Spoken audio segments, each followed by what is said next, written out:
और इसी बीच बड़ी खबर ग्वालियर से आ रही है। कलेक्टर रुचिका चौहान का एक बड़ा एक्शन सामने आया। वैध जो कॉलोनी वाले थे इन पर एक्शन किया जाएगा। 79 लोगों पर एफआईआर दर्ज हो चुकी है। अवैध कॉलोनी पर बुलडोजर भी चलेगा। अगर आपकी कॉलोनी वैध नहीं है तो बुलडोजर आपके घर भी आएगा। खरीदारों को भी यहाँ पर झेलना पड़ सकता है ये। और उदयपुर, धनेली, ग्वालियर, यहाँ तमाम सिटीज जो हैं इसके अन्य क्षेत्र में यह अभियान चल रहा है। कुछ ऐसे क्षेत्रों को चिन्हित कर लिया गया जहां पर यह अभियान चलाया जा रहा है, जिनमें एक मध्य प्रदेश का धुनेली भी है।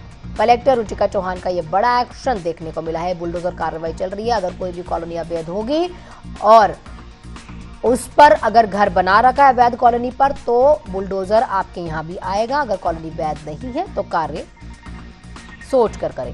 सहयोगी भूपेंद्र मेरे साथ जुड़ चुके हैं तमाम अपडेट्स के साथ। भूपेंद्र, अभी तक कौन कौन से सोसाइटीज या कौन कौन से इलाके जिनको चिन्हित कर लिया गया है कि ये कॉलोनीज अवैध थी, और क्या उन्हें नोटिस दिया गया या डायरेक्ट सिर्फ बुलडोजर लेकर पहुंच जाएंगे?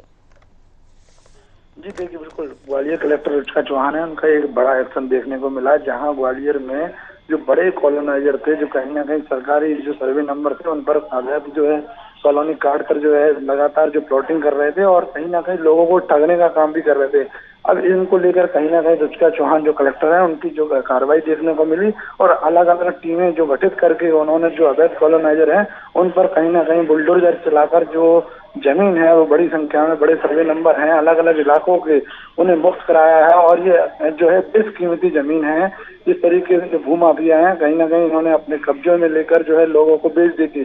अब इसमें एक बात और सामने निकल के आई, जिस तरीके से जो खरीदार हैं अब कहीं ना कहीं उन पर भी जो है कार्रवाई देखने को मिलेगी, क्योंकि जिस तरीके से जो खरीदार भी इसके कहीं ना कहीं जिस तरीके से सरकारी कॉलोनाइजर से जानकारी के खरीद लेते हैं और कहीं ना इसका जो खामियाजा है जो है कहीं ना कहीं भी भुगतना पड़ेगा। क्योंकि जिस तरीके से जो मुरार इलाका है, उदयपुर, धनेली ग्राम और ग्वालियर सिटी, बड़ा गांव, मोहना और जिक्सोली वाला जो बड़ा इलाका है, कहीं ना कहीं यहाँ जो सरकारी सर्वे नंबर थे उन पर जो कॉलोनाइजर हैं उन्होंने अतिक्रमण करके या गौचर की जो जमीन थी उन्हें अतिक्रमण करके उन पर बड़ी संख्या में प्लॉटिंग की।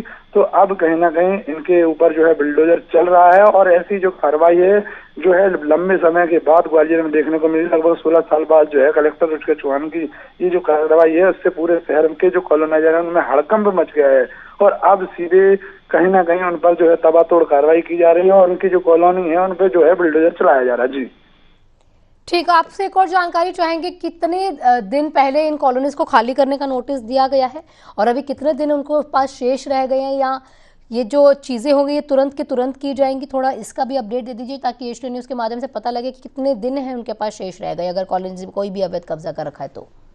बिल्कुल आपने सही कहा। जिस तरीके से जो जो जिस जगह के जिस इलाके के जो तहसीलदार थे, एसडीएम थे, उनके द्वारा जो है लगातार इनको पत्राचार के माध्यम से और नोटिस के माध्यम से जो कॉलोनाइजर वो लगातार नोटिस दिए गए, लेकिन जो कॉलोनाइजर थे कहीं ना कहीं धड़ल्ले से वहाँ प्लॉटिंग कर रहे थे और जो है ये प्लॉटिंग का जो सिलसिला है वो ऐसे ही बढ़ता जा रहा था। लेकिन लंबे समय के बाद जब नोटिस देने के बाद इन्होंने कहीं ना कहीं इनको इस जगह को खाली नहीं किया, तो उसी को लेकर जो कलेक्टर रुचिका चौहान ने अब टीम गठित कर दी है और पुलिस प्रशासन के साथ मिलकर लगातार जो बड़ी संख्या में बुलडोजर लेकर और इन कॉलोनियों को जो है और इस जो सरकारी जगह है उसको मुक्त कराया जा रहा है। और अब जो नोटिस वाली बात थी, अब नोटिस जो है पहले जो देने थे वो दे चुके हैं, लेकिन अब जो है लगातार जो है इसी तरह की जो कार्रवाई नहीं किया वहां पर अभी भी आपका कब्जा है, तो आपके इलाके में आपके घर पर बुलडोजर चल सकता है, कॉलोनी पर बुलडोजर चल सकता है। आपका बहुत बहुत शुक्रिया भूपेंद्र, तमाम अपडेट्स के लिए आप नजर बना कर रखेगा।